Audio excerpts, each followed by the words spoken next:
Afternoon, everyone. Welcome back. It's a beautiful day. As you can see, I'm all red in the face from sitting in the sun and reading all your submissions.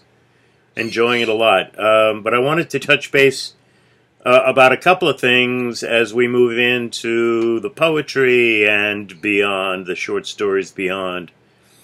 Technically, for one thing, as you noted in one of my announcements, we're about a week behind, so I may have to cut here and there as we go on. So if you're looking at the syllabus, we're pretty much on target, but we're a little bit behind. So this is the real world. Thank you for your thoughtful comments, those of you who are up to date with, I believe, assignment 11 or 12, I can't quite remember, about the very old man with enormous wings. And it brings to my mind a couple of considerations that I want you to think about after we have our little poetry interlude.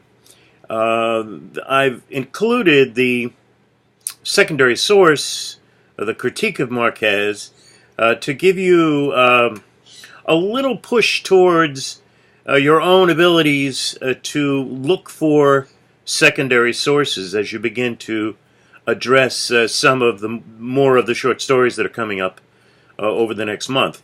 It's your duty at this time to really reach out to other sources, not ones that I give you, to help you find, as we're now trying to do, the significance of these stories, the use of symbols, the intent of the author, and also the ways in which these stories begin to reflect upon other stories that we've read.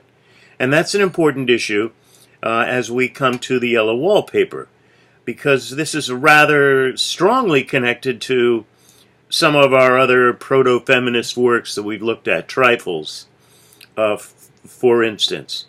And what else? Trifles, The Story of an Hour.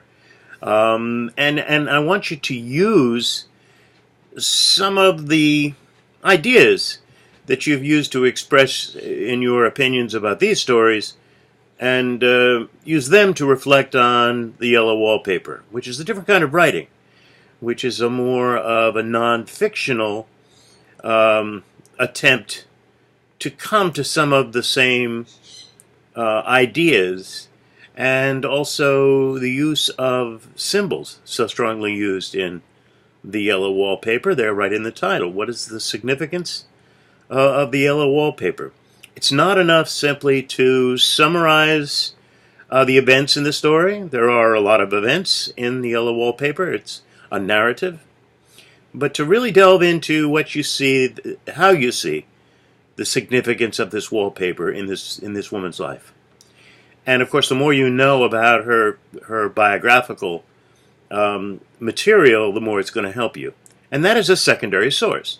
So I'm expecting in your future submissions, all of you, from now on, to have at least one secondary source. So you'll be citing not only to your foundational source, your primary source, which is the story itself, but also to other people's scholarly analysis of these stories, because they're going to help you come to some understanding, as I think a lot of people discovered upon reading the Old Man.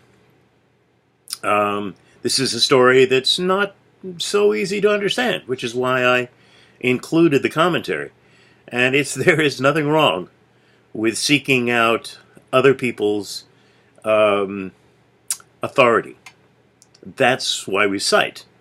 And for those of you, and I'm struggling with some of you to understand the importance of citing to direct quotes, which is why we use MLA and not APA.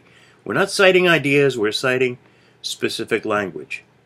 So I think you people know who you are, but I've got to see more attention to that because that's going to be important as we move forward.